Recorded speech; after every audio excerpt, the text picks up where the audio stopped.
we at Varhad have undertaken over the last 2.5 years. I'll also be sharing because the previous two speakers, ma'am and Bhaskar Reddy ji, they spoke. They actually delivered a master class on artisanal biochar production. So by now, I think at least conceptually you understand what biochar production at an artisanal level is all about.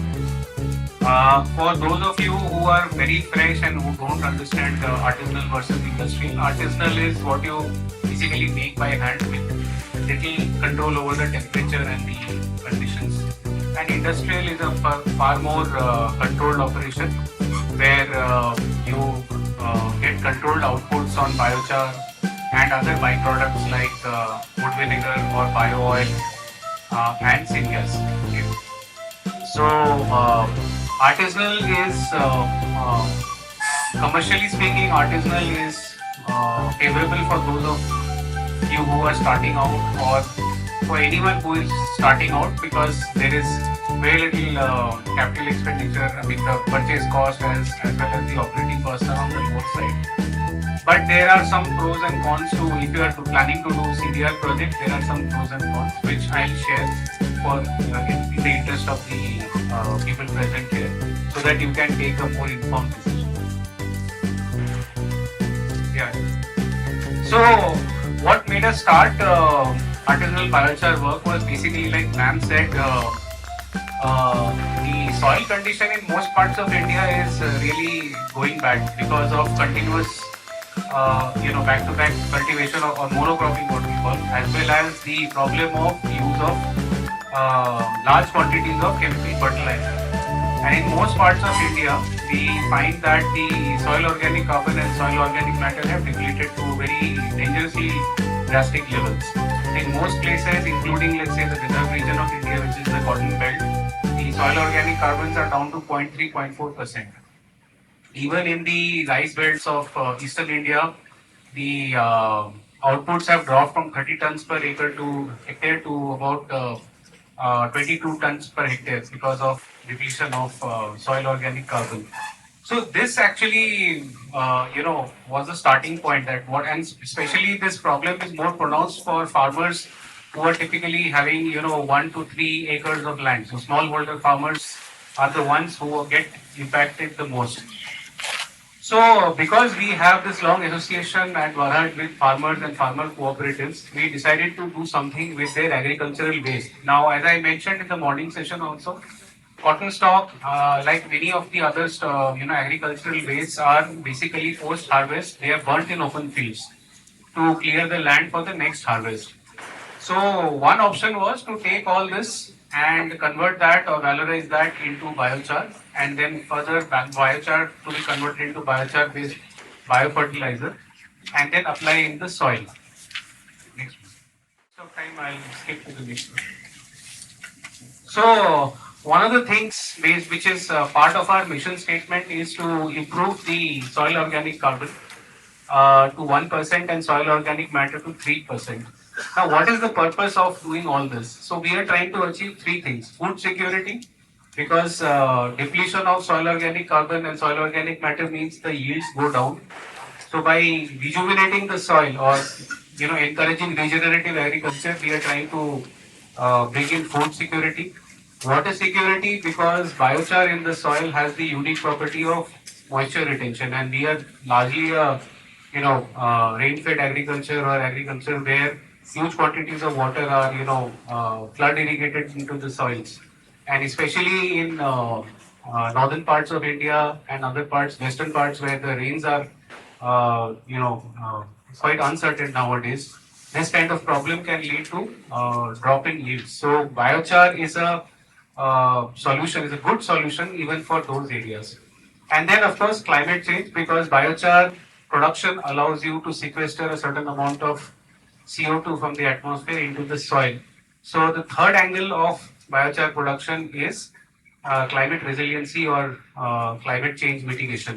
So these three things we are keeping together as part of the projects that we are undertaking by artisanal biochar production. Next. So What is our intent? Our intent is to ensure chemical residue-free food security. Again, because of this chemical fertilizer and exceedingly large quantity use of which the food quality is going down, and we are actually causing more problems than solving. So one of the things that we are aiming to do is to basically transition away from chemical-based fertilizers to organic fertilizers or biochar-based fertilizers. So our biochar-based biofertilizer is nothing but a combination of biochar and organic manure. Next one. This one I spoke about in the morning, that we are working with more than 500,000 farmers through a network of 165 farmer cooperatives who have access to about 2 million metric tons of feedstock. And artisan pros are basically, if you have done CDR works with artisanal biochar process, then artisan pros are people who control a certain process of control a certain region of biochar production. They are kind of the custodians of the kilns, and they control the production there. So we have trained 6 artisan pros and almost 30 artisans in the Vidarbha region of Maharashtra. Next one. So this is our first innovation, the Gram Kalyan. Gram Kalyan is a sister concern of Varhad, and they through them we sell the biochar-based biofertilizer. This is a licensed product. I don't know if you can see the specifications there, but you can see C by N ratio of roughly about 2.2 to 1. Our HYC ratios are incredibly low. Our HYC ratio is actually less than 0.02, which means that our carbon is having a permanence of 1000 years in the soil. That means it's not going to go. So basically, for those of you who do not know, I'll go a little technical. Basically, the carbon that you put in the soil has two components. One is called permanent aromatic carbon, or PAC, and the other one is called semi-permanent carbon, or SPC. SPC degenerates over 20 years. You don't get carbon credits for that. But PAC, or permanent aromatic carbon, stays in the soil for more than 100 years. This is established methodology, what I'm talking about. So in our case, we have a 75-25 mix. So 75% of the biochar in the soil stays for 1000 years or more. Next one. And this is our integrity, that we blend all the biochar with compost and put it back in the soil. Not even a single kilogram of biochar is there for energy use as on date. So whatever, and this is very important if you are planning to do CDR work, that is carbon credit work, because you are not allowed to use it for energy purposes. That should be very clear to you. The moment you use it for energy, you have to deduct it from the credits that you are getting. So you have to mix it. You have to either put it in soil or mix it with some diffuse, which could be manure, which could be compost, which could be any other thing, and the project ends there. Okay, you are not supposed to use it for energy generation. So this is very important from a project integrity point of view. I spoke about this in the morning session, that for every ton of biomass that our farmers give us, we give them back 120 kilograms plus of 120 kilograms of biochar plus, which is our bio fertilizer. And this takes care of about 30 to 50% of the farm fertilization needs. So this is the uh, benefit sharing that we are doing with them directly. Other than that, we, as part of our project, collect their biomass for them, so they don't have to transport it to our facility. We do the collection. So that is indirect benefit sharing that we do. Next one, please. This is part of our artisanal biochar project that we conducted in 23-24. We have till date produced about 3,000 tons of biochar, and mostly in the Vidarbha region, places like Nagpur, Amravati, Akola, all these places. It starts with biomass collection, which in our case was mostly a combination of cotton stalk and pigeon pea stalk. Then the biomass is dried for about 15 days to reduce the moisture to about 8 to 9%. Now, this is also a very important step, because if you don't do this, there is methane generation, and then methane generation, as per methodology, will eat into your carbon credits. Then we go and do the process. So in our case, we did the Contiki method, because Contiki is accepted. It's the standard which we followed was the Carbon Standard International Switzerland's methodology. It's called Global Sea Sync, and they have Contiki as an established device. The thing which uh, those of you who are desirous or interested in getting into biochar CDR, is that when you start with any device, you can start with any device like Bhaskar Reddy said, but you have to get it endorsed by the methodology. So that much you should be. So this is already an endorsed device. Although yes, there is a cost angle to it, depending on how robust you want to make your quantity. Uh, but yes, we did the quantity in our case. And so after, and all this information has to be captured through digital systems.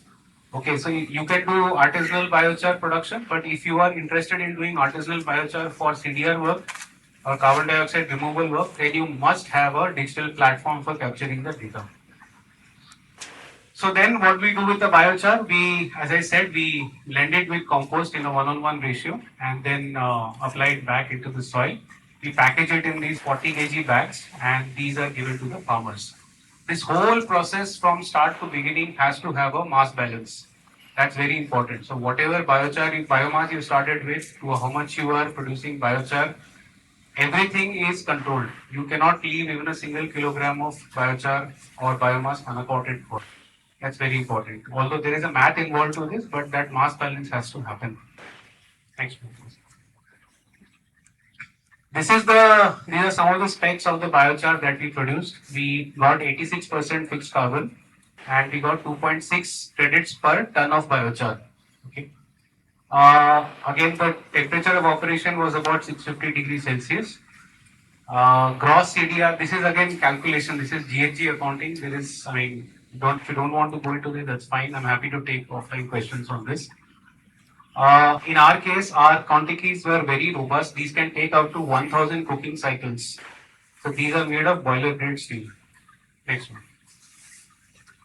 Again, this is more on the DMRV. I don't want to take this. I'm happy to take this on offline basis. Next one. So again, this is pictures like I was saying that the whole process is very closely controlled. So we print these QR codes, which as you can see here, this is one batch. So each of these quantities is about 1200 liters. And which if you convert into 1000 to 1200 liters, in our case the bulk density was about 300. So you get about 300 kgs of biochar per batch.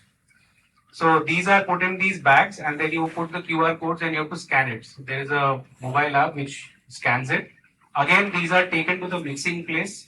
Once these are mixed in equal ratios, again you have to scan it. So that's how you ensure that there is a mass balance. Why I'm sharing this with you is for those of you who are interested in doing this work, you have to keep track of all these things. Although there are ample documents which are available with the standards which lay down these processes, but these are real life experiences just sharing with you so that you know how things are done. Yeah, next one. So this starts with the collection of biomass. Here you can see that this tractor trailers are used in our case.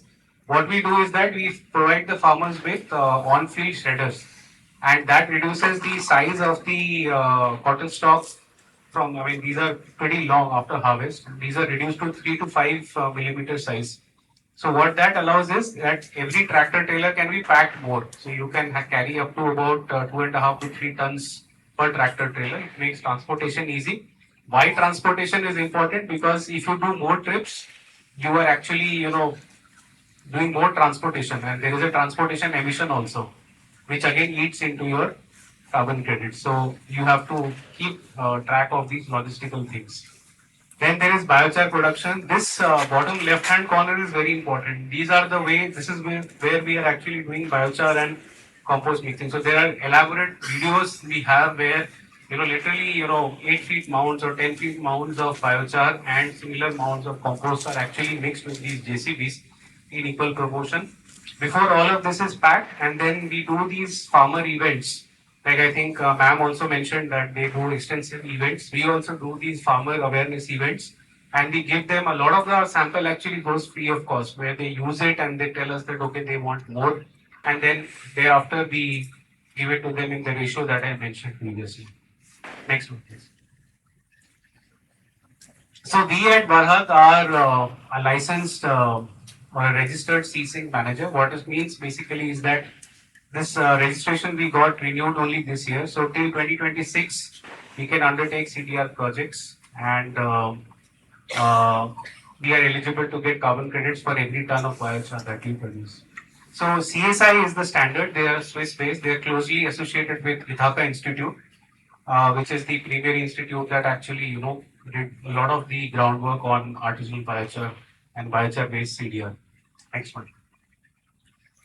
This is another sister concern of theirs, which does the audit. So every time you produce a batch of biochar, all that information goes into the DMRB. This is that digital platform, and periodically this data is verified by them, and then they give us the certificate that this is accepted by them. And only once they issue the report do we get the carbon credit. So CERES is the body that does the audits periodically. Next one. Now, another thing. So when you do your biochar production, if you are planning to do CDR, you have to get your biochar annually tested for certain specifications. So there are some 6 or 7 basic specifications you can see on the right. Nowadays, there are some Indian institutes also who have been endorsed by CSI and other registration bodies. So you can get it through them. But when we did it, there was only one entity in 1 or 2 entities in Germany and others who used to. So we had to send our own samples to them. Eurofins is that lab in Germany that did our testing. And you can see here, you can see the actual results. We got total carbon of 86%. Hydrogen ratio is 1.4. If I do H by C, I get 0.02. Another miraculous thing you can see the second one, water holding capacity 510%. So you can guess how much of moisture, this is actual real life indication of how much moisture biochar can hold in your soil. You just need to irrigate once and forget about it. It will slowly release that moisture into the water. So these important, and then pH also is very important because biochar, if you dose in soil, you must remember biochar has 9 to 11% pH. So if you put biochar directly in a soil which is already alkaline, then it's a recipe for disaster. Similarly, if you put biochar in acidic soil, but if the crop grows in acidic soil, then you are basically making sure that that crop will never grow there. So you have to do close analysis of soil before and after if you are planning to put biochar based or biochar based fertilizer in the soil. Next one, please. So in 24, we got about 2,924 credits. This is just a snapshot of it. And then earlier this year, we sold it. Now the question is, what are the prices and what are the economics for those of you who want to do CDR based, biochar based CDR work? See, today the going price of the spot market, that is if you produce biochar and generate carbon credits, you can sell it for about $90 to $100, $110 if you're lucky. That is the going price. Because we did all these other things, we were able to cross the or hurdle over this average price. Actually, we did north of this number. So it's very important that your project creates impact. And if you are able to showcase that impact, then only you get prices above average. Otherwise, average prices, like I said, are typically around $90 to $100 per carbon credit. Next one. Social impact, again, I have covered this in the morning, but just so that you know, and for those of you who did not attend the morning session, what this meant was about 10 to 20% improved income for farmers from crop yield as well as from transition away from chemical fertilizers. 20 to 100% yield improvement. This actually is about 30 to 100%, not 20 to 100%, and it's across multiple crops. And of course, there is a certain amount of circularity involved in this because the farmers are basically giving us their agricultural residue. We are turning that into biochar, which they are putting back in the soil. It's increasing the income levels. So there is a circular process. There is a rural circularity that you build in. We are also actually producing equal quantities of compost. So all your grassy, leafy materials, manures, press mud, etc. that you have, that gets turned into equal quantities of compost. So that is not covered in this presentation, but that is something which we at Varhad are doing. So that is another circularity that we are building into the rural economy. And of course, the problem of stubble burning is known to all. We actually did about 10,000 tons of biomass into biochar. So 10,000 tons of biomass were prevented from getting burnt in that year that we did this work. Next one, please. So this is a little bit more about the biochar-based biofertilizer. What is biochar and compost and microbe mix? A combination of three gets converted into a patented, you can say, product, which is about 5.5 to 6.5 pH, which is our licensed biochar fertilizer. Next one. Next one, please. Now, for again, these are some of the benefits which we have tried to cover from regenerative agriculture using biochar. As you can see, the agricultural productivity improves because of soil health improvement, crop yield improvement, reduced dependency on chemicals, enhanced nutrition in soil, and the water retention increase in the soil. Climate impact, I have mentioned it, but again, this snapshot captures all these impacts. So there are reduced emissions from stubble burning and carbon sequestration because you are locking in. So how does this thing really work? I think somebody asked me during the break, how does this sequestration actually work? So what you are doing basically is that in a plant's lifetime, it has captured a certain amount of CO2 from the atmosphere and converted it into C. If you let it burn, all this goes back into the atmosphere. What we are doing is we are pyrolyzing it and converting that C into C. We are letting that C remain, that carbon remain, and then we are putting it back in the soil. So this sequestration or this holding back of the carbon is what makes us eligible for carbon credits. So that is what this project is all about. And then of course the most important thing is farmer empowerment, because that's the category of people who we are working for. This increases their incomes through sale of agri waste, which we are collecting. Reduced cost of biochar based fertilizer, because we are giving them almost 30 to 50% free.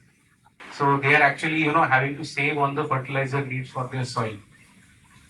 And of course, the improvement in their yield and the incomes from transition away from chemical-based agriculture to organic agriculture. So this, as I was saying, this is, as I said, that we sold about 2,500 of these credits at above market price. So this is probably one of the best market prices ever of all times in artisanal biochar. But we were able to get this because of the impact we created from all these other things that we are doing, the circularity, the social impact, the environmental impact, etc. If you work with CSI, they are also a ICROA, endorsed global standard. What it basically allows is that it increases the credibility of the project by ensuring very rigorous standards. And this, trust me, it's a pretty rigorous activity throughout the year. It will, keep you engaged all the time. What this means for us now is that we are at Varhad, we are seeing both India and Africa-based project developers who are coming to us for training, for capacity building, as well as for helping them execute these projects there.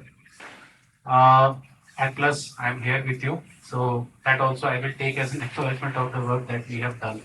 In the past also, I think our CEO Prasad Dhavute has presented, and last year Kriti also came and presented. So we continue to associate ourselves in PBS, and happy to be here and exchange our ideas and thoughts with you.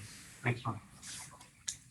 This is a snapshot of the yield improvements and other benefits that our farmers got. The takeaway which I don't want to go over this again, but the takeaway from this is that you can see that there are 5 different crops that we tried this across. And the yields you can see from 40% to little more than 100%. I don't want you to focus so much on the 155 because the farmer actually used more than the advised quantity, so there might be a bias there.